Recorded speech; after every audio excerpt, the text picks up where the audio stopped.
नमस्कार, मेरा नाम ज्ञानेश्वर है और आपने देखना शुरू किया है लाइव सिटीज का विशेष कार्यक्रम बिहार की बात। और बिहार की बात के लिए हमारे साथ बिहार के जाने माने political analyst doctor Sanjay Kumar ji हैं। संजय जी, बिहार की बात क्या करें?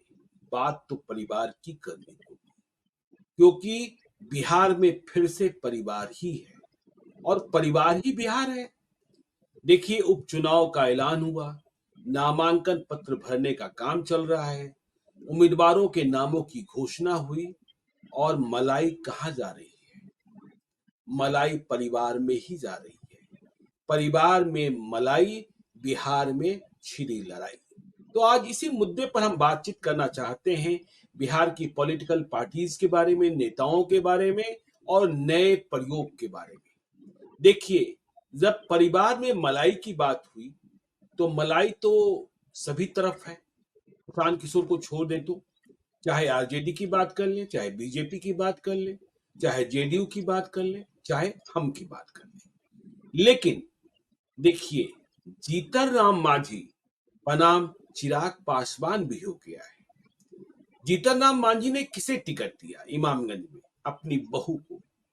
वही जीतन राम मांझी जो कह रहे थे कि जिन्हें आरक्षण का लाभ मिल गया है उन्हें आरक्षण का लाभ छोड़ना चाहिए। जब सुप्रीम कोर्ट ने कहा कि आरक्षण के भीतर आरक्षण की व्यवस्था, मतलब आरक्षण में भी वर्गीकरण, तो जीतन राम मांझी सुप्रीम कोर्ट के फैसले के पक्ष में खड़े हो गए। उन्होंने कहा सिर्फ 4 जातियां हैं जो एससी आरक्षण का लाभ उठा रही है या इसका सर्वाधिक फायदा, सर्वाधिक मलाई प्राप्त किया है। तो चिराग पासवान भड़क गए और उन्होंने कहा कि आरक्षण किस बात को लेकर है, जीतन राम मांझी समझते ही नहीं है। लेकिन जब अपने पर आई बात तो जीतन राम मांझी ने बहू को ही चुना। समधन भी, बेटा भी, बहू भी। अब चुनाव जीतेंगी हारेंगी मुझे नहीं पता। तो अरुण, जो अरुण भारती हैं, चिराग पासवान के बहनोई, जमुई से सांसद हैं, उन्होंने तंज कस दिया। क्या अपनी बातों को भूल गए जीतन राम मांझी? फिर देखिए, मीसा भारती ने भी कैसे तंज कसा था। जीतन राम मांझी परिवारवाद की बात कर रहे थे। दीपा मांझी को टिकट दिया है, क्या वह उनकी बहू नहीं है? फिर आपने आरजेडी के भीतर भी देखा, सुरेंद्र यादव के बेटे ही, कोई दूसरा कहीं से मिलता नहीं। और जो राजनेता स्थापित हो चुके हैं उनका ही परिवार आगे बढ़ेगा। बाकी तो सभी झंडा उठाने के लिए हैं ही, जयकारा लगाने के लिए हैं ही। सामाजिक न्याय परिवार के बीच जाकर, चाहे आप यह कह लें जेडीयू में भी क्या, बिंदी यादव की पत्नी मनोरमा देवी, और बीजेपी में क्या, सुनील पांडे के बेटे विशाल शाम। वैसे आप जानते हैं तरारी के समीकरण, और तरारी में सुनील पांडे की जो पहचान है, जो ताकत है, उससे इनकार भी नहीं किया सकता। लेकिन परिवार में मलाई और बिहार में छिड़ी लड़ाई। प्रशांत किशोर अलग हैं, माले को भी हम अलग करें, क्योंकि माले कैडर आधारित पार्टी है और प्रशांत किशोर ने नई पार्टी बनाई है, जनसुराज पार्टी। वे कह रहे हैं कि देखिए, हमें 1250 परिवारों से अलग हटकर नए लोगों को मौका देना है, गरीब लोगों को मौका देना है, काबिल लोगों को मौका देना है। लेकिन परिवार में मलाई, बिहार में छिड़ी लड़ाई, बिहार का भविष्य क्या और किस रूप में इस उपचुनाव को देख रहे हैं, जो 13 नवंबर को तरारी, रामगढ़, बेलागंज और इमामगंज में संपन्न होगा। 23 तारीख को नतीजे आएंगे, 23 नवंबर को। संजय जी, कार्यकर्ताओं पर से लगता है कि पार्टियों को भरोसा ही उठ गया है। जो कार्यकर्ता जी कभी रीढ़ हुआ करते थे पार्टी, जी और बिल्कुल आपने सही कहा कि अगर मलाई है तो उसका बंटवारा केवल और केवल परिवार के बीच हो।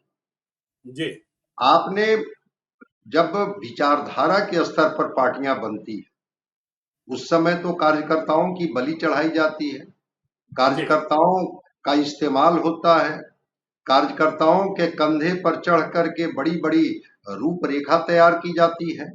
और जब पार्टियां स्थापित हो जाती है तो इस उम्मीद में कार्यकर्ता होते हैं कि संघर्ष की धार को तेज करने में हमारा भी त्याग और बलिदान रहा है, हमारे हिस्से में भी कुछ चीजें होंगी, लेकिन वो चीजें कहाँ चली जाती हैं आप देख लीजिए ना। 1 साल के लिए मात्र बाई इलेक्शन है, कोई विधायक जी बनेंगे किसी क्षेत्र से, वो कितने दिनों के लिए होंगे? मात्र 1 साल, 1 साल से भी कम, 1 साल से भी कम। 1 साल से भी कम। और जिस जी। तरह के कयास रोज लगाए जाते हैं कि अगर कहीं अर्लियर चुनाव हो गया बिहार में, जी। जिसकी संभावना से भी इनकार नहीं किया जा सकता हाँ, कि हो सकता है कि दिल्ली विधानसभा के साथ बिहार विधानसभा का भी चुनाव हो जाए। आज ही तो देखा ना आपने, ठीक है, नीतीश कुमार ने आज कहा कि 6 महीनों का वक्त है, कल की बात हम कर रहे हैं, जी जब कल जी 1239 जो पुलिस में भर्ती हुई है सब इंस्पेक्टर्स की, तो मुख्यमंत्री ने डीजीपी और चीफ सेक्रेटरी को क्या कहा, हाथ जोड़े रहे और कहा 6 महीने ही तो बचे हैं। 6 महीनों का वक्त, देखिए वो निर्धारित समय की बात कर रहे थे, लेकिन राजनीति में कहने की बात और पीछे से तय करने की बात क्या होती है, ये हम और आप समझते हैं कि बहुत लोग चाहते हैं कि समय से पहले चुनाव हो जाए और नीतीश कुमार को इस बात की हड़बड़ी है कि जो नौकरियां दी जानी है वो बहुत तेजी में दी जाए, क्योंकि नौकरियों के मामले में तेजस्वी यादव स्कोर करने की कोशिश करते हैं, लेकिन अभी परिवार की बात है। जी। हाँ बिल्कुल। तो ठीक है, वो चाहे वो तय समय पर चुनाव हो जाए, पहले चुनाव हो जाए, लेकिन मैक्सिमम ड्यूरेशन क्या है? 1 साल का। जी। 1 साल के लिए भी ये पार्टियां कार्यकर्ताओं पर दांव लगाने के लिए तैयार नहीं है, जी। और उसमें सारी पार्टियां शामिल हैं। वो हम्म। भारतीय जनता पार्टी हो, राष्ट्रीय जनता दल हो, जनता दल यू हो, चाहे हम हो। अब ये मांझी जी कहते थे जब सब कैटेगरी की बात आई थी, सुप्रीम कोर्ट ने जब कहा तो भारतीय जनता पार्टी ने चुप्पी लगा ली, और बिल्कुल। मांझी जी बहुत आगे बढ़कर के कहे कि हाँ बिल्कुल, हम हम्म। लोग अगर बिहार की बात करें तो 22 यहाँ पर शेड्यूल कास्ट की जातियां हैं। जी। 22, 4 मुखर जातियां हैं जिसको हम लोग जानते हैं, वो पासवान हम्म। हो जाए, रजक हो जाए, चौधरी हो जाए या रविदास हो जाए। हम्म। पांचवा छठा गिनने में हम लोगों को थोड़ा समय लगने लगा। यही एक इंटरेस्टिंग बात बता दें अपने दर्शकों के लिए कि देखिए, पासवान जाति को बिहार में अनुसूचित जाति का आरक्षण प्राप्त है, बाकी प्रदेशों में नहीं है। इसलिए बच्चा पैदा भी लेगा दिल्ली में तो उनका आधार कार्ड, वोटर कार्ड सब कुछ बिहार से ही बनेगा, क्योंकि दिल्ली में वे आरक्षण का लाभ नहीं प्राप्त कर सकते। बिल्कुल तो बिल्कुल। हाँ, दिल्ली सरकार की नौकरियों में नहीं प्राप्त कर सकते हैं, दिल्ली में विधानसभा का चुनाव भी रिजर्व सीट से नहीं लड़ सकते हैं। हाँ? तो रिजर्व सीट से चुनाव लड़ने के लिए, विधानसभा का चुनाव लड़ने के लिए उन्हें बिहार ही आना होगा। हाँ, लोकसभा लड़ना हो तो कहीं भी लड़ लें। तो पासवान जाति के साथ यह बात जुड़ी हुई है कि आरक्षण बिहार में है। और जब मैं रामविलास पासवान के भाषण को पढ़ता हूं कि जब लोकसभा में वो बोलते थे, तो इस बात पर वह चिंता भी जाहिर करते थे कि पासवान को दूसरे प्रदेशों में, दिल्ली में आरक्षण क्यों नहीं है। जी बिल्कुल। तो उस समय तो जीतनराम मांझी बड़ा मुखर थे और कह रहे जी। थे कि हाँ बिल्कुल, सुप्रीम कोर्ट ने सही डायरेक्शन में एक तरह से डिक्टेशन दिया है कि हाँ बाकी बिल्कुल। जातियां जो विकास की दौड़ में छूट गई है, आरक्षण का लाभ उनको भी मिलनी चाहिए। लेकिन जी। यहाँ क्या है भाई, जीतनराम मांझी खुद, ये डॉक्टर संतोष मांझी जो मंत्रिमंडल में कैबिनेट मिनिस्टर का दर्जा प्राप्त किए हुए, हम्म। टिकट जब मिलने की बारी होगी तो हम पार्टी के किसी कार्यकर्ता को नहीं, उनकी ही पत्नी और जीतनराम मांझी की बहू दीपा मांझी को टिकट मिलेगा, उससे वो बिल्कुल। बाहर निकलने के लिए तैयार नहीं है। हम्म। तो कार्यकर्ताओं के हिस्से में क्या आता है, और फिर कैसे पार्टी अपने को उस तरह से उसको डिफेंड भी करती है कि दीपा हम्म। मांझी में ये खूबी है, वो खूबी है, जब हाँ, सारी खूबी। वो कह रहे हैं कि मेरे मुख्यमंत्री बनने के पहले वो जिला परिषद की सदस्य बन गई थी। बाइक चलाते हुए जीतनराम मांझी ने तस्वीर एक्स हैंडल पर शेयर की है कि देखिए, दीपा मांझी पहले से जो सरोकार है, सामाजिक सरोकार है, या जो दक्यानुसी विचार है, उसे तोड़कर आगे बढ़ती रही है। लेकिन देखिए, यहाँ चुनाव लड़ाने की बात थी, विधानसभा, तो विधान परिषद में बेटे, विधानसभा में बहू, यही तो रिवाज बनकर रह गया ना। वो समधी बेटा बहू, उससे निकलने के लिए वो तैयार नहीं है। जी। तरारी की अगर हम लोग बात कर लें, हम्म। भारतीय जनता पार्टी जो सबसे ज्यादा मुखर रही है वंशवाद पर, परिवारवाद पर। भाई वंशवाद और परिवारवाद से आप कहाँ अछूते हैं। हम्म। ठीक है, सुनील पांडे जी को आपने टिकट नहीं दिया, वो आपकी पार्टी में नहीं थे।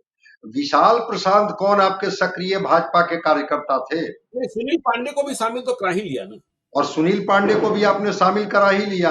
तो जी। सुनील पांडे के बेटे होने का लाभ केवल अगर विशाल प्रशांत को मिला, तो हम्म। बाकी जो बीजेपी के कार्यकर्ता जो चाल चरित्र चेहरे की बात करती है पार्टी, जो कहती है कि हमारे कार्यकर्ताओं पर आधारित पार्टी है, वहां भी कार्यकर्ताओं का तो वही हश्र है, उनके हिस्से नहीं, में भी तो बस वही है।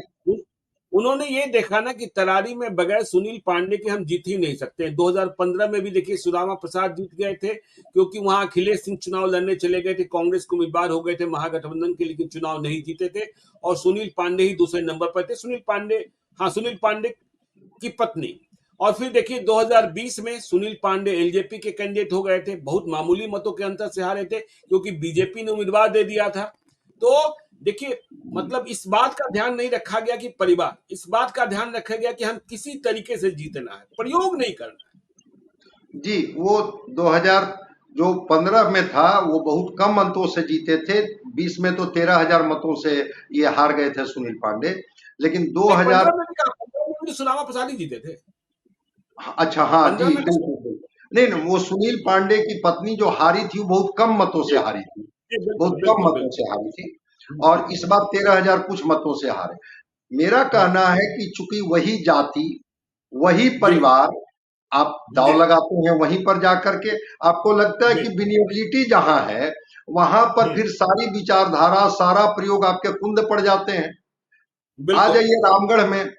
रामगढ़ जी। में जब Sudhakar Singh member of parliament हो गए, हम्म। जगता बाबू के परिवार से इतर क्या कोई व्यक्ति नहीं था जिसको कि आरजेडी उम्मीदवार बना सकती थी। हम्म। वहां भी उनके ही छोटे बेटे अजीत सिंह पर दांव लगाई गई। और बेलागंज में सुरेंद्र यादव के मेंबर बनने का, पार्लियामेंट का मेंबर बनने के बाद उनके ही बेटे पर दांव लगाई गई। और मनोरमा देवी 2 बार तो जी। एमएलसी रह ही चुकी है, कोई हम्म। कार्यकर्ता को आप बेलागंज से लड़ा देते। जी। मनोरमा देवी ही इनकी उम्मीदवार होगी। यही चर्चा थी कि मनोरमा देवी होगी या उनके बेटे होंगे। मनोरमा और देवी को, उपचुनाव में, और उपचुनाव में याद कीजिए, देखिए राज्यसभा का उपचुनाव याद कीजिए, महेंद्र प्रसाद का निधन हुआ था, किंग महेंद्र जिन्हें हम कहते थे। तो किसी और को नहीं भेजकर बड़ी चर्चा होती रही कि किंग महेंद्र के परिवार से ही भोला शर्मा को भेजा जाएगा या किसी दूसरे भूमिहार नेता को भेजा जाएगा। लेकिन तब नीतीश कुमार ने अनिल हेगड़े पर विश्वास किया था, जो जीवन दानी रहे हैं समता पार्टी के, जनता दल यूनाइटेड के। तो लोगों ने बड़ी खुशी व्यक्त की थी। देखिए नीतीश कुमार का ध्यान कार्यकर्ता की ओर गया। लेकिन अब तो जब उपचुनाव की बारी आई तो सभी के सभी परिवार में ही फंस कर रह गए। नीतीश कुमार स्वयं परिवार में नहीं फंसते हैं, वह बिरले हैं, लेकिन वह भी देखते हैं कि जीत कौन सकता है। सुरेंद्र यादव से लड़ने के लिए भी ताकत चाहिए थी, इसलिए भी ध्यान रखा गया कि भाई मनोरमा देवी और रॉकी यादव ही। नहीं ठीक है, आप पूरा विनिएबिलिटी का ध्यान रखिए, आप परिवारवाद को आप रखिए केंद्र में। लेकिन फिर जो आप विचारधारा, चरित्र, वंशवाद, परिवारवाद पर जो आप अटैक करते हैं, ये अटैक तो आप मत कीजिए। अगर बिल्कुल। जाकर के चीजें वहीं रुकती है, वो भारतीय जनता पार्टी हो या आरजेडी हो या हम हो या जनता दल यू हो, जब बाई इलेक्शन में हम लोग देख रहे हैं कि सब लोग विनिएबिलिटी और परिवार और मलाई का एक बूंद भी अगर जाए तो वो परिवार के हिस्से में जाए, एक जी। वर्ष का भी अगर कालखंड है तो परिवार को ही उसका लाभ मिले, वहां पर जाकर के जनता के मन में एक सवाल तो होता ही। लेकिन उससे इतर भी एक विकल्प है। हाँ, प्रशांत और किशोर देखिए की नहीं। ये दोनों पार्टियां, देखिए जो आरजेडी और जनता दल यूनाइटेड की बात करते हैं, तो ये दोनों पार्टियां राम मनोहर लोहिया और कर्पूरी ठाकुर की सबसे बड़ी बात करेंगे, सबसे ज्यादा बात करेंगे। लेकिन दोनों, राम मनोहर लोहिया का चरित्र क्या रहा परिवारवाद के मामले में और कर्पूरी ठाकुर का चरित्र क्या रहा, इसे लोग भूल जाते हैं जब ऐसे फैसले करते हैं तब। बिल्कुल नहीं, ये दोनों यही संपूर्ण क्रांति के नायक जयप्रकाश के तो उपज रहे हैं बिल्कुल। दोनों, लालू प्रसाद जी। जी। और ये जिन्होंने, जो जयप्रकाश नारायण ने कभी चिमटे से भी सत्ता को नहीं छुआ, वो बिल्कुल। जयप्रकाश के आंदोलन के गर्भ से निकले हुए दो बड़े समाजवादी नेता, जो अपने को कहते हैं कि हम लोहिया के अनुयायी रहे हैं, हम कर्पूरी ठाकुर के पद चिन्हों पर चलने वाले हैं। कर्पूरी ठाकुर ने कब परिवारवाद किया? लोहिया ने कब परिवारवाद किया? तो आप बात समाजवाद की करते हैं कि हमारी धारा, हमारी पूंजी, हमारी समझ उन्हीं के तर्ज पर है, लेकिन आपका आचरण जो होता है वो परिवारवाद के इर्द गिर्द होता है। वहां पर बिल्कुल। कंट्राडिक्शन लगता है, बिल्कुल एक दूसरे के विपरीत, कि आप वहां और यहां, वो दोनों के चरित्र में कोई अंतर ही नहीं है। और जब आपको जिताऊ कैंडिडेट चाहिए जो आपको सत्ता में जगह दिला सके, वैसा आपको उम्मीदवार चाहिए। कार्यकर्ताओं से ज्यादा आपको परिवार के ऊपर भरोसा है, ये हमारा ज्यादा वफादार होगा, इसकी वफादारी पर हमको ज्यादा भरोसा है। फिर आप जो कहते हैं कि जमायत की राजनीति करते हैं, समाजवाद की धारा को हम तेज करते हैं, विचारों के पुंज को हम आगे बढ़ाते हैं, इस तरह की बात करना शायद बेमानी हो। इस बात का फिर बिल्कुल। कोई मतलब नहीं रह जाएगा। लोकतंत्र है, पार्टी आपकी है, आपको लड़ाने का अधिकार है, आप जिसको टिकट दीजिए वही व्यक्ति चुनाव लड़ेगा। लेकिन आरोप प्रत्यारोप जब होता है तो कहते हैं कि मेरी कमीज सफेद है, उनकी कमीज सफेद नहीं है। ये तुलनात्मक जब अध्ययन होता है तो बिहार की जनता अपने को ठगी हुई महसूस करती है। मैं एक तरफ और ले जाना चाह रहा था कि ठीक जी। है, पार्टियां जो स्थापित पार्टियां हैं, चाहे वो राष्ट्रीय पार्टी हो या क्षेत्रीय पार्टी, परिवारवाद से इतर अब कोई पार्टी नहीं रह गई। कोई कम, बिल्कुल। बिल्कुल। कोई कम, कोई अधिक। और एक भारतीय जनता पार्टी की बहुत लंबी लिस्ट हो जाती है जब हम परिवारवाद की बात करते हैं, तो वहां बहुत लंबी लिस्ट है कि इनके बेटे वो, इनके बेटे वो, हुकुमदेव नारायण यादव के बेटे अशोक यादव, सीपी ठाकुर के बेटे विवेक ठाकुर, वो लिस्ट भी बहुत लंबी लिस्ट है। भाई हम लोग बात कभी कर लेंगे। अभी तो इन्होंने हरियाणा का चुनाव तो हो गया और जम्मू कश्मीर का, अभी झारखंड में जो महाराष्ट्र इन्होंने में टिकट दिया और महाराष्ट्र में। और महाराष्ट्र में, ये सारे जी। नेताओं के बेटे बेटियों को तो टिकट दिया। चंपई सोरेन को बिल्कुल। अभी लाए, उनके बेटे को ये टिकट दे दिए। रघुवर दास की बहू को चुनाव लड़ा रहे हैं। ये परिवारवाद तो देख लीजिए ना, जहां इनको मौका मिलता है ये कहां चूकने वाले हैं। ये भी तो उसी बिल्कुल। परिवार पर भरोसा करते हैं। कार्यकर्ताओं किनारे लग जाते हैं और कार्यकर्ताओं को कहा जाता है कि भाई आपकी उपयोगिता कुछ और काम के लिए है, चुनाव लड़ना, सदन में बैठना, ये जिम्मेवारी हमारे और हमारे इसका परिवार की देखो, केवल। इसका असर तो ये हुआ ना संजय जी, जो हम लोग बिहार की बात कर रहे हैं, कि पहले ही से देखिए अच्छे लोग बिहार में राजनीति में आने से बच रहे थे, दूर जा रहे थे, नहीं राजनीति में हमारी जगह कहाँ है, और बिहार में जाति सब कुछ है, बिहार में वंश सब कुछ है। तो अब कार्यकर्ताओं के लिए भी जगह नहीं बची इन पार्टियों में, तो फिर कार्यकर्ता भी उदासीन हो जाएंगे। कार्यकर्ताओं को लगेगा कि देखिए अब तो रिटायरमेंट के बाद भी या प्रमोशन के बाद भी वैकेंसी नहीं होनी है, हाँ? देखिए जब आईएएस आईपीएस भी होता है कोई आदमी, तो उसे लगता है कि फला डीआईजी हो जाएगा तो हम एसपी हो जाएंगे, फला डीजीपी हो जाएगा तो हम एडीजी हो जाएंगे। लेकिन यहाँ तो कोई वैकेंसी है ही नहीं, फला सांसद हो जाएगा तो उनके बेटा विधायक हो जाएगा, उनकी बहू विधायक हो जाएगी। अब तो ये स्थिति है। तो पहले से ही अच्छे लोग राजनीति में नहीं आ रहे थे। अब जो पुराने लोग हैं जिन्हें मौका नहीं मिला है, वे भी अब खाट पकड़ लेंगे, अरे यार क्या करना है, मुझे तो कुछ मिलना नहीं है। इसीलिए तो बिहार में ये हुआ ना कि स्कॉर्पियो पर चौथा आदमी के बाद पांचवा आदमी भी बैठने को तैयार नहीं होता। कार्यकर्ताओं में ये उदासीनता है। कार्यकर्ता तो पार्टियों के पास है ही नहीं। वो जी। जातीय दलबंदी से प्रभावित होकर के, वो जातीय अस्मिता का तरह तरह का हवाला दे करके वो भीड़ कभी कभी जुटा ली जाती है कि आपके जी। जाति का सवाल है, आपके जातीय अस्मिता का सवाल है।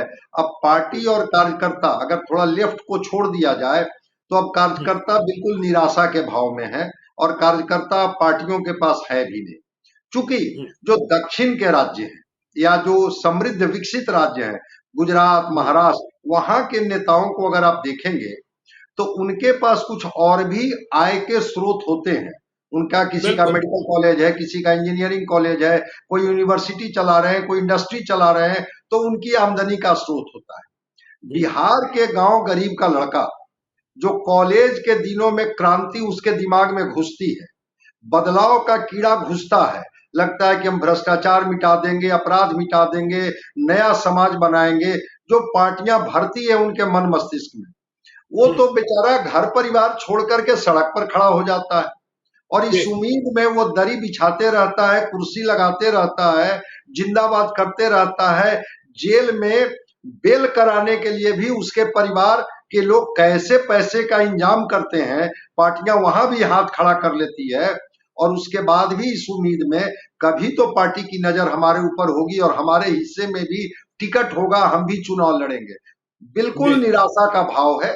चूंकि मेरी हम्म, बातें होते रहती है, जो पार्टी के कार्यकर्ता हैं, हमने कहा हम्म, कि नहीं नहीं नहीं, उम्मीद नहीं खोनी है, आगे आपको जरूर मौका मिलेगा।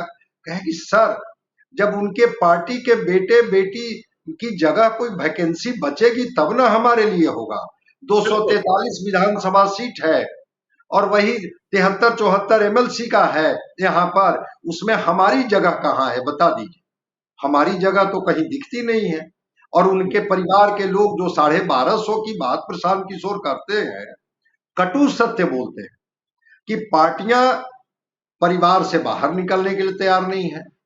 कार्यकर्ताओं के अंदर में एक निराशा का भाव है कि मेरे लिए तो कोई वैकेंसी है नहीं। बिल्कुल आपने ये, सही को रिलेट किया कि भाई हम्म, कोई कार्यकर्ता लगा हुआ है कि हम्म, विधायक जी अब जो है सांसद जी हो गए। अब वो जी सांसद बनने के बाद लग रहा है कि अरे ये सीट कहीं मेरे हिस्से में आ जाए। लेकिन हम्म, सांसद जी उस नवाजते किसको है? अपने बेटे को, अपने भाई को, अपने परिवार के सदस्य को। उससे बाहर निकलने के लिए तैयार नहीं है। भाई इतनी ही बड़ी क्रांतिकारी थी दीपा मांझी, तो जीतन राम मांझी क्यों लड़ते थे? दीपा मांझी को ही लड़ा देते चुनाव हाँ, कि हाँ, हमारी ले लो सीट वो आपका तो है, भाई जी तुम ही लड़ो इमामगंज से चुनाव। लेकिन नहीं, हम्म, हमको सांसद का टिकट चाहिए। हम पहले हम्म, सांसद बन जाएंगे तो एक सीट सांसद के तौर पर मेरे जिम्मे होगा। फिर वो जो खाली सीट होगी उस पर मेरी बहू चुनाव लड़ेगी। और फिर वो बहू के लिए बहुत तरह के एडजेक्टिव लगा दिए जाएंगे कि देखिए संघर्ष की कैसी पृष्ठभूमि रही है। इनके संघर्ष के सामने हम पार्टी का कोई कार्यकर्ता इनकी बराबरी में नहीं आ सकता। इसीलिए मैंने इनको टिकट दिया। आपको और टिकट देखिए देना है, मुझे आपको मुझे सिंबल देनी पक्का है। लगता है संजय जी, मुझे पक्का लगता है कि जीतन राम मांझी ने अपने छोटे बेटे प्रवीण मांझी को यह समझाया होगा, क्योंकि प्रवीण मांझी भी उम्मीदवार हैं कि बेटा रुक जाओ, अभी ये 1 साल से भी कम वक्त का है। और देखो मखदूमपुर सीट भी हमारी ही रही है, ठीक है हार गए थे, तो जब 2025 में चुनाव होगा और एनडीए का गठबंधन इतना बड़ा है तो मखदूमपुर सीट से तुम्हें ही लड़ाएंगे, यह आश्वासन भी बिल्कुल, जरूर दिया हो। बिल्कुल आपने सही कहा कि जिस तरह से परिवार में लड़ाई छिड़ गई थी दीपा मांझी जी और प्रवीण मांझी में, तो हम्म, प्रवीण मांझी को एश्योरेंस मिला होगा। ठीक आपने कहा कि मखदूमपुर लड़ लेना तुम। अरे हम्म, हम तो सांसद 5 साल के लिए बन गए, अब हम तो न जी मखदूमपुर लड़ेंगे न इमामगंज लड़ेंगे। तो बहू को लड़ लेने दो इमामगंज से, तुम मखदूमपुर लड़ लेना। बेटे इनके बिल्कुल आश्वस्त हो गए, बहू इनकी आश्वस्त हो गई। एक बेटे मंत्रिमंडल में है, कार्यकर्ताओं के हिस्से में है कि वो मजबूती के साथ नारा लगाते रहें, सड़क पर घूमते रहें और जब पार्टी कार्यक्रम आयोजित करें तो उनको जिम्मेवारी दे दी जाए कि इतने लोगों को ले आना है, ताकि फिर आगे आपके बारे में हम सोचेंगे। ये जी जो टूटता हुआ उम्मीद है, ये हम्म, पीड़ा का उम्मीद है। भाई पार्टी का रीढ़ कार्यकर्ता होता था, कार्यकर्ता ही पार्टी की धारा को तेज करता था। अब तो पार्टियां कार्यकर्ताओं पर निर्भर है ही नहीं। कार्यकर्ता बिल्कुल तो अब इस तरह से महसूस कर रहे हैं, नैराश्य भाव में चले गए हैं कि लगता है कि हमारे हिस्से में कुछ आना नहीं। तो जब हम्म, उनके हिस्से में कुछ आना ही नहीं है तो कार्यकर्ता पार्टी को कहा? पार्टी आप बना लीजिए, बेटे बहू परिवार के लोगों को चुनाव लड़ा दीजिए, मलाई पूरे हिस्से आपके हो जाएंगे। कार्यकर्ता को अगर निराश होना होगा तो दूसरी पार्टी में जाएंगे, फिर तीसरी जी पार्टी में जाएंगे। वहीं पर प्रशांत किशोर जी का एंट्री थोड़ी उम्मीद जगाती है। हम्म, अगर नीतीश कुमार जी ने कोई परिवारवाद नहीं किया, हम लोग आज हम्म, बात कर रहे हैं ना कि हाँ ठीक है, कहीं कोई मजबूरी इनकी होती है जिसमें लगता है कि अगर उनसे लड़ना है, ये नीतीश कुमार के ही शब्द है कि बाघ के बिल्कुल सामने हम बकरी नहीं न लड़ाएंगे, बाघ जी के सामने बिल्कुल तो बाघ बिल्कुल ही न लड़ाएंगे। लेकिन जी उन्होंने परिवारवाद को बहुत प्रश्रय नहीं दिया। इस सच्चाई को नहीं भी दिया हम लोग नहीं दिया स्वीकार करते हैं। जी प्रशांत किशोर जी ने भी एक प्रयोग किया। उन्होंने कहा कि क्षेत्र की जनता हम्म, और जिसके अंदर में चुनाव लड़ने की क्षमता हो, एक कदम आगे बढ़ के भी उन्होंने कहा कि आप अगर हमारे पार्टी के उम्मीदवार होंगे तो साधन की भी व्यवस्था करना ये पार्टी का दायित्व है, हम व्यवस्था बिल्कुल करेंगे, आपको केवल चुनाव लड़नी। थोड़ी उम्मीद हम्म, जगी है। हम्म, अगर ये उम्मीद में जनसुराज ने कोई परफॉर्म कर दिया इस बार बाई इलेक्शन में, हम्म। तो शायद ये जो परिवारवाद का तिलिस्म जो पार्टियां चल रही है ना, इनका तिलिस्म टूट जाएगा। इसलिए नहीं, देखते हैं। मुझे तो ये लगता है संजय जी कि देखिए, जीतना हारना छोड़ दीजिए। यदि प्रशांत किशोर के कारण कोई जीता और कोई हारा, तब भी प्रशांत किशोर प्रभावी माने जाएंगे कि बिहार में वो फैक्टर हो गए। निश्चित रूप से मैं सहमत हूं कि अगर जी। प्रशांत किशोर जी ने किसी को हराने में भी एक महत्वपूर्ण भूमिका अदा कर दी है, तो लग तो हम्म। जाएगा ना कि ठीक है, ये जीतने और जिताने की स्थिति में नहीं है, लेकिन हम्म। इतना दमखम तो इनके अंदर में आ गया कि किसी को हरा तो दे सकते हैं। हाँ। कल उन्होंने एक हाँ। बड़ी अच्छी बात कही।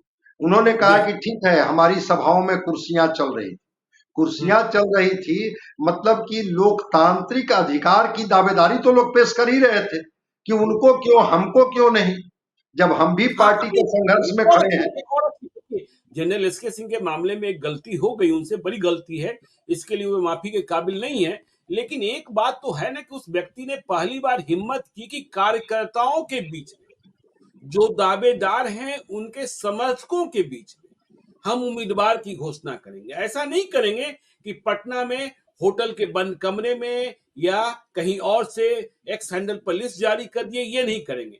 तो सामना करने का भी हिम्मत, साहस होना चाहिए, ये बड़ी बात होती है। नहीं, लोकतंत्र की यही खूबसूरती है। प्रशांत हम्म। किशोर जी ने अगर एक दिशा देने की कोशिश की है कि आप ही हम्म। के बीच में हम्म। सामूहिक और सार्वजनिक मंच से हम जी। उम्मीदवार का चयन करेंगे और आपकी सहमति हम लेंगे। ठीक है, हम्म। मौका तो बार बार मिलेगा, फिर अगली बार जो हम्म। इलेक्शन आएगा उसमें आप उम्मीदवार होंगे। तो प्रशांत बिल्कुल। किशोर जी ने एक प्रयोग किया, हम्म। लोकतांत्रिक प्रयोग किया है। और उस हम्म। हम्म। लोकतांत्रिक प्रयोग में मैं मानता हूं कि ये हम्म। पार्टियों के लिए नसीहत है। अगर जी। जनता इस बात को गंभीरता से ले ली इस बाई बिल्कुल। इलेक्शन में, तो हम्म। मैं कह रहा हूं कि ये एक लिटमस टेस्ट हो जाएगा। जो बार बार कहा जा रहा है प्रशांत किशोर जी के लिए नहीं, उन पार्टियों के लिए भी लिटमस टेस्ट हो जाएगा जो बेटे बेटियों बहू से इतर तय करने के लिए ही तैयार नहीं है। उनको लगता है बिल्कुल। कि हम कार्यकर्ताओं का इस्तेमाल कर लेंगे, लाभ ले लेंगे, जनता को हम अपने तरीके से समझा लेंगे, चुनाव की जीत हमारे हिस्से में होगी, प्रतिनिधित्व तो मेरा बेटा मेरी बहू करेगी ना, दूसरे को क्या इसमें जरूरत है। अगर जी। जनता ने उसको बिठा लिया मन में कि हम्म। क्या बेटी बेटियां बहू के ही हिस्से में रहेगा या कार्यकर्ताओं के हिस्से में भी आएगा, तो अगर प्रशांत किशोर हराने में भी सफल हो गए, एक बड़ा प्रयोग होगा। बिहार के लिए एक नई पटकथा लिखी जाएगी। मैं बता रहा हूं जी। कि जी। बिहार के लिए जी। एक नई हम्म। पटकथा लिखी जाएगी जिसके वाहक प्रशांत किशोर होंगे कि भाई और हमने देखिए, तो किसी परिवार को लड़ाया नहीं। पहले ही प्रयास में, देखिए पहली बार चुनाव लड़ रहे हैं और पहले ही प्रयास में सारी पार्टियों को डिस्कस तो करना पड़ रहा है कि प्रशांत किशोर के उम्मीदवार भी वहां हैं, ये कर सकते हैं, ये बना सकते हैं, ये बिगाड़ सकते हैं। इस पर चर्चा करने के लिए आपको मजबूर तो कर दिया प्रशांत किशोर ने। मैं तो बता रहा हूं कि गांव गली खेत खलिहान के लोगों हम्म। के बीच में ये बात तो अब शुरू हो गई है कि हम्म। प्रशांत किशोर की बातों के समर्थक तो लोग बन गए हैं। जी। वोटों की फसल कौन काट लेंगे, बिल्कुल। जातीय जो उन्माद और जातीय जो दिमाग पर चढ़ा हुआ नशा है, वो कब हम्म। उनका हलकान होगा वो तो बात की चीज है। लेकिन जी। प्रशांत किशोर के बारे में ये तो बोलना शुरू कर दिए हैं लोग कि बात तो अच्छी जी। करते हैं। मैं देख रहा था बिल्कुल। इमामगंज में, उन्होंने कहा हम्म। कि भाई आप कहते हैं कि सारे बूढ़े को, रिटायर लोगों को उम्मीदवार बना रहे हैं, ये हम्म। 44 वर्ष का जो डॉक्टर जितेंद्र पासवान है, ये कौन बूढ़ा है? जी। इमामगंज से तो उनको भी मैंने उम्मीदवार बनाया। ये पासवान हम्म। जाति से आते हैं और इनकी उम्र 44 साल है। तो 44 वर्ष का व्यक्ति का कोई रिटायर अब बूढ़ा कैसे होगा? हमको अगर अच्छा उम्मीदवार चुनना है, जी। अगर हमको वैसे उम्मीदवार पर दौड़ लगानी है जो जिम्मेवारी को समझे, तो उम्मीदवार बिल्कुल। की उम्र मत देखिए, उम्मीदवार की क्षमता देखिए, कद देखिए। प्रशांत हम्म। किशोर ने कोशिश तो की कि कम से कम स्वच्छ छवि के उम्मीदवार, अच्छे जी। उम्मीदवार, जिसके हम्म। बारे में भी जनता निराशा के भाव में जा रही थी कि अब तो पार्टियां वही अपने बेटे बेटियों को थोपेगी। पहले मैंने बिल्कुल। पिता की सेवा की, अब बेटे की हम्म। सेवा करेंगे। बेटे का वक्त हो जाएगा फिर बहू की सेवा करेंगे, उससे इतर तो हम बाहर निकलेंगे नहीं। तो पहले हम्म। आरोप लगता था लालू प्रसाद जी पर कि केवल जी। लालू प्रसाद जी अपने परिवार के हितों की ध्यान रखते हैं। बाकी जो बड़े बड़े समाजवादी धारा के जो प्रखर चिंतक हैं, वो अभी तो अपने बेटे बेटियों से अलग नहीं हो पा रहे हैं। जगता जी बाबू बिल्कुल। कहते हैं कि भाई समाजवाद के हम बड़े प्रणेता हैं। जब एक हम्म, पुत्र आपका बन ही गया मेंबर ऑफ पार्लियामेंट, कोई जरूरी था कि रामगढ़ क्षेत्र में और कोई आरजेडी का समर्पित कार्यकर्ता नहीं था जिसको आप टिकट दे सकते थे। बिल्कुल। जीतन मांझी किसी और मांझी को लड़ा नहीं सकते थे इमामगंज में, जो सब कैटेगरी की बात करते हैं। अरुण भारती ने जी। सही सवाल उठाया कि charity hmm, begins from the home. अगर आपको बिल्कुल लगता बिल्कुल। है कि बाकी सारे शेड्यूल कास्ट की जातियां अभी पिछड़ी रह गई हैं, तो हम्म, बिल्कुल आपकी चिंता वाजिब है। इसका शुरुआत तो आप अपने घर से करते। तो आप तो न संतोष मांझी से निकलते हैं, न दीपा मांझी से निकलते हैं, न समधन से निकलते हैं, प्रवीण मांझी को अस्वस्थ कर देते हैं। तो फिर आप सब कैटेगरी की बात करके झांसा ही तो देते हैं। सुरेंद्र यादव, अब आरजेडी को टिकट देनी थी, सुरेंद्र यादव को टिकट नहीं देनी थी। जी। आरजेडी ने किसको टिकट दिया? सुरेंद्र यादव के हम्म, बेटे को ही उम्मीदवार बना। क्यों? हम्म, कोई और व्यक्ति नहीं बेलागंज में सक्रिय कार्यकर्ता था जो लड़ सकता था, जिसके ऊपर पार्टी भरोसा करती और उनको उम्मीदवार बनाती। लेकिन पार्टियां विचारधारा से कट गई है और परिवार की मलाई खाने में सब लोग लगे हुए हैं। वो भारतीय जनता पार्टी हो, आरजेडी हो, हम हो, जो भी पार्टियां हैं, थोड़ा लेफ्ट अभी इससे बची हुई दिखती है। बिल्कुल। इस सच्चाई को भी हमको बताना होगा कि अगर चलिए सुदामा तो प्रसाद पार्लियामेंट में चले गए, तो अगर जी। दूसरे उम्मीदवार कोई कार्यकर्ता ही बना, राजू यादव को उन्होंने उम्मीदवार बनाया, उन पर हम्म, हम अभी नहीं कह सकते हैं कि परिवारवाद का ठप्पा लगा। नहीं बाकी वो जगह तो पर कही रहे। हाँ, वो तो वो हम तो हम लोग लोग कही बोल रहे। ही रहे हैं। लेकिन जी। उसके अलावा तो सारी पार्टियां परिवार की मलाई खाने में लगी हुई है। परिवार के लोग को ही वो हिस्से में मिलनी है, परिवार के लोगों को ही सत्ता में बैठनी है। बाकी कार्यकर्ता जिंदाबाद करें, सड़कों पर लाठी खाएं, अगर कोई मुकदमा हो जाता है तो उसको झेलने के लिए तैयार हों, और जेल की यात्रा होती है तो अपने पिताजी परिवार को कह करके रखें कि बेल भी आप ही को करानी है। चलिए तो देखिए बिहार में किस बात की लड़ाई, परिवार में ही मलाई जाएगी और बिहार में लड़ाई कार्यकर्ता लड़ेंगे। तो बिहार की बात हम करते रहेंगे, आप देखते रहिए लाइव सिटीज को। यदि अब तक आपने हमारे यूट्यूब चैनल लाइव सिटी को सब्सक्राइब नहीं किया है तो जरूर कर लीजिएगा, और यदि इस वीडियो को आप फेसबुक पेज के माध्यम देख रहे हैं तो पेज को लाइक कीजिएगा, एक्स हैंडल पर भी हमें फॉलो कीजिए। धन्यवाद।